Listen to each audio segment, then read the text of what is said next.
Yes, he talks about plumbing. Everything is plumbing. The mind is a system of pipes. You can have leaks. You can have water not reaching the tank. You need to know plumbing. Get your heart dreaming, your body screaming, that money please, together. The truth is so shy. I recently had the opportunity to watch a musical film directed by Sean Nicholas Savage called The Plumber. The synopsis reads as follows. When her brother returns from ages abroad, an island plumber is begged to question her simple way of life. Soon a devil appears over her shoulder, seeking to destroy the noble plumber with pressures and self-doubt. Will she stay true to her roots, or get with the times and leave it all behind? Apparently in March, the film will be available to the general public. In the meantime, you can see something here, and I'll be talking a little about it with the director. Hi, Sean, how are you? I'm good, I'm happy to be here. Good to talk to you. Well, the film takes place on the island of Sifnos, in Greece. How did you get to the island of Sifnos? How long did you stay there? Was the place and his people that inspired the story? Or did you already have it in mind before you went there? So I've made a few live musicals. And I've written a few musicals, and I wanted to, it's expensive putting them on, and I thought if I could make a film, only so many people see a live musical. I thought if I could make a film version, it would be a lot more efficient. So I thought of a place that would provide a setting and provide some friends who were musicians. And I thought of maybe 2 cities, I can't remember the other one, but I thought of Athens. And then I had gone with Noda Papa and some friends to Sifnos before for when they were starting the bar there, Loggia Bar in Castro. And I had been there, and it's a very, enchanting place. So I set it there, and then I asked Notice and Stella and Johnny and some others if they wanted to be in the movie, and it was written for them, and they all agreed to be in it, luckily. Finding out a little about the people who appear in the credits, I also discovered an artist who I really liked what he does, Dimitris Rokos. His drawings are great. I love them. You have many friends in Greece, Sean. I'm very lucky, yeah. Dimitris is one of my best friends in the world, and yeah, he's a great artist, and certainly had held the camera, because my hands are too shaky. I don't know how this is going. Just sort of made the film actually work. Thanks to Dimitris. Yeah, those are all great artists. Some coincide. Some of my favorite artists are there that I know, and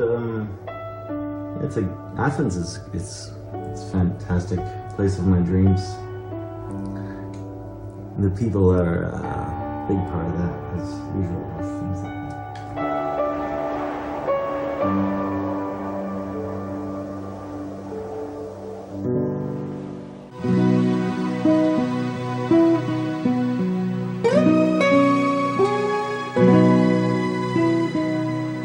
Sean, would you live in Sifnos? Would you have your house there? Or do you need the hustle and bustle of the metropolis to work? Do you know anything about plumbing? I would love to live on Sifnos, and I have dreamed about it. I don't think I ever will, but I could potentially move to Greece someday when I'm older. I don't know what the world is going to be like in 20 years. So, I can't do that right now. I definitely don't need the hustle bustle of a metropolis at all. I don't know if I even find it. I've been in New York a lot lately. I don't find it even so hustle bustle.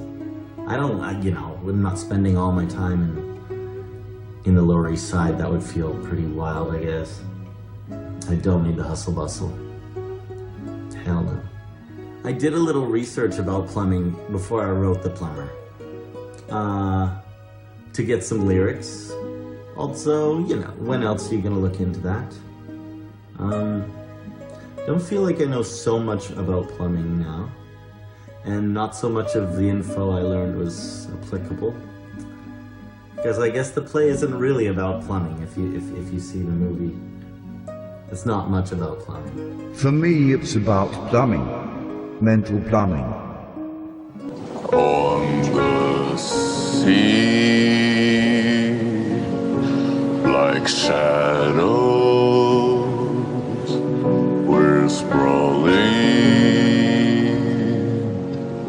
held only the hands of boats between the land, like dreams in between by the ebb and flow of life. After watching The Plumber, I thought of opera, and I imagined your film performed on stage. Then I started looking into the other things you've been doing lately, and I found out that you've been doing musicals in theaters, like The Fear, which you defined as a solo psycho shadow noir musical, or Please Thrill Me. Did you have a breakthrough moment where you decided to develop your songwriting talent further and stretch it into longer, more encompassing works with narratives, characters and stories? Well, what a touching interview. I feel really heard. Thank you for looking into that. My private musical life. Yeah, I was asked by, in like 2019, I had made a few smaller albums, and I didn't feel like I could keep doing it, but I need to be creative to stay sane. And there's just so much to do. I mean, at that time, 2019, I was sort of hired to do the first one, Please Thrill Me, by Hubert Tanguay Labrosse, a friend of mine, and then I fell in love with the medium then. Yeah, I think that storytelling and music together, the musical's an ancient medium. You know, I'm sure people were doing musicals before they could write them down. Singing and doing, telling a story about ancestors and whatnot. I think it's one of the big things that human beings do. And then it's, perverted like everything else, or hijacked every sort of essential spiritual thing. And now you have like Broadway musicals, which I also love. I mean, we just had Wicked come out. I don't know who in the audience are fans of that, but I certainly am. This is your life, where the people flow like a river, where the buildings grow like streams. You hear the screams of traffic ripping through your ears, all your fears you're living through your life, holding on to you. In life, we're all clinging to something new. You live to see the whole thing fail and burn. The language, the metaphors and your kind of sensitivity to talk about the things of life makes me think of classical poets, far from the generalized madness in which we may be immersed at the moment. What do you read, Sean? Who are your most important literary influences? Right. Well, I'm 39 years old. I think I don't read much. But I guess I used to be embarrassed or ashamed of that kind of thing, and I'm just sort of when I don't like something, or now for many years, that's shoved in my face, I feel like I'm just trying to become a little more open-minded to my own preferences. I guess I find reading cumbersome. I watch a lot of movies, and I think in the last 10 years, I get a lot of influence from that, and I listen to lyrics and read along of songs, and I watch plays. I look up plays, and I read about plays, and I read about authors and playwrights. I read poetry, but not too many books. I guess I'm not giving you any references there. I can't name drop right now, but I go on the internet, and I'm reading, researching. I'm like a nerd about songwriting and history of composition. You know, the American songbook and classical and jazz, and definitely a nerd about all that, and country and all kinds of music. So tell me, brother, where have you been?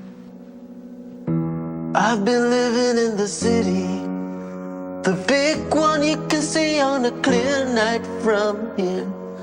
It isn't easy to get a place there.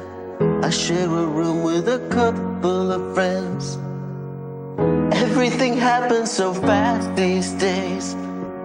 I'm moving up, yeah, I've almost made it. I met somebody who knows somebody, and that's the kind of people you want to know. You've gotta make it somewhere in this life, sis. You've gotta make it before it's too late. You don't wanna wake up one day and find you've wasted everything in one place. Do you think that dissatisfaction is an evil that affects people in our time in a much more aggressive way than in the past because of the massive amount of stimuli we have today? Do you think that the desire to do many different things and be other people is more intense than it was before? Have you imagined what it would have been like to be born in Sifno 75 years ago? It's funny, I was just reading one of my grandfathers who passed away years ago. I had an old email from him talking about how things were different when he was growing up. It's just a list of different things, and I was just thinking when I was reading it about like how times were not simpler. There was so much bullshit you had to do, so many letters you had to send, and certificates for things, for the radio. People would go around and check on different things. Like, I think just, they didn't do as much, but it just took so much effort to do much less. To be present, to be really present. I think there's a lot of information around today, asking people, spreading awareness about the idea of being present. Maybe people are truthfully not trying to be, maybe people are more present. What does that mean? Yeah, what does that mean? Presence is a privilege.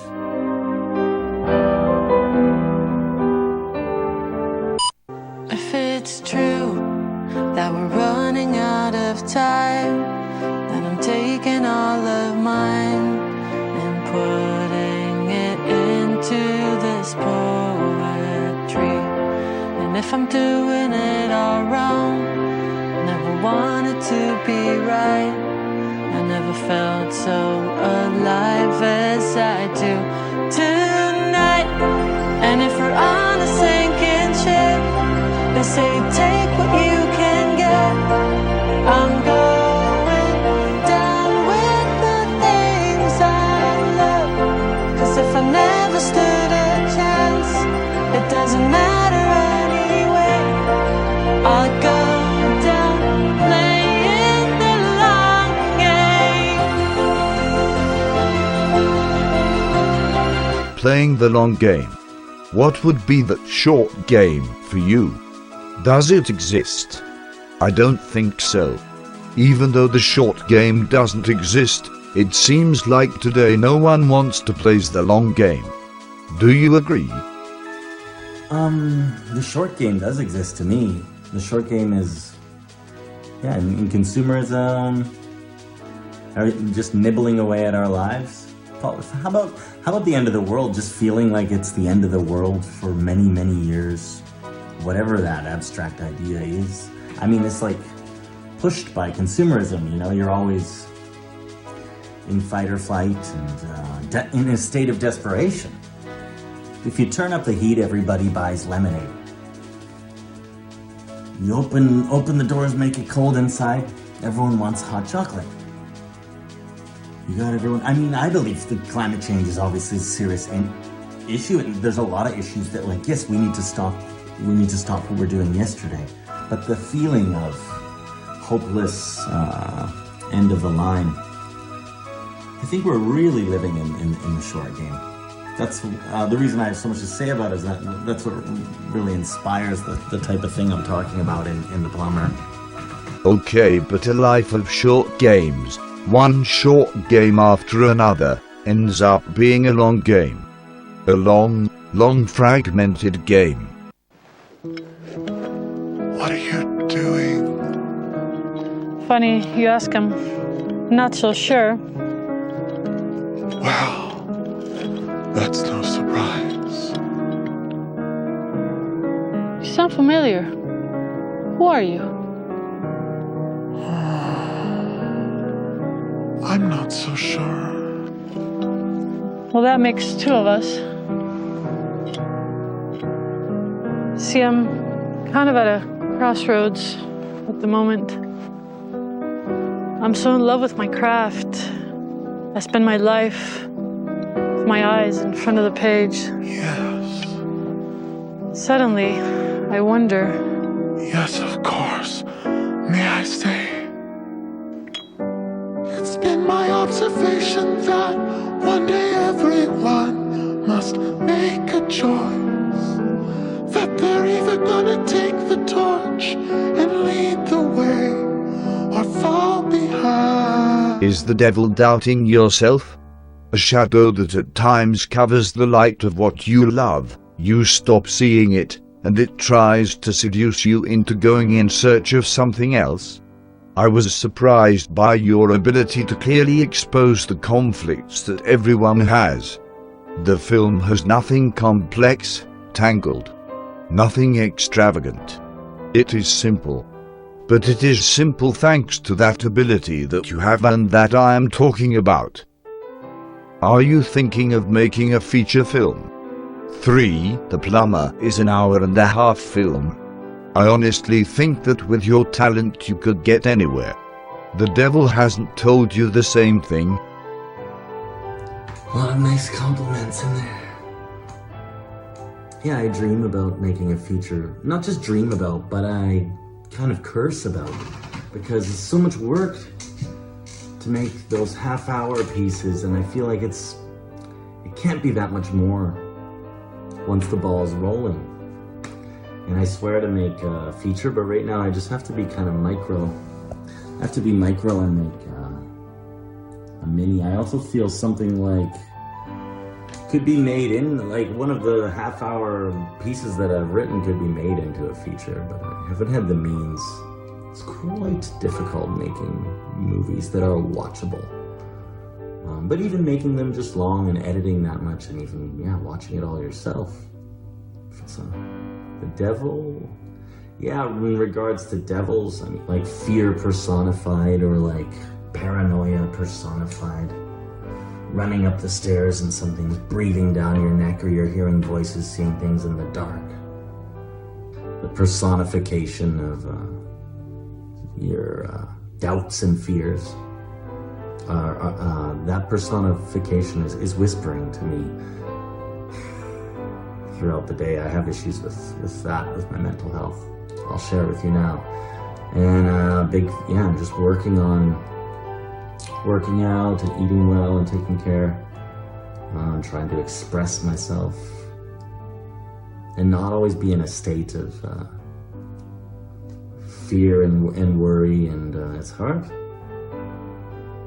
It's toxic time.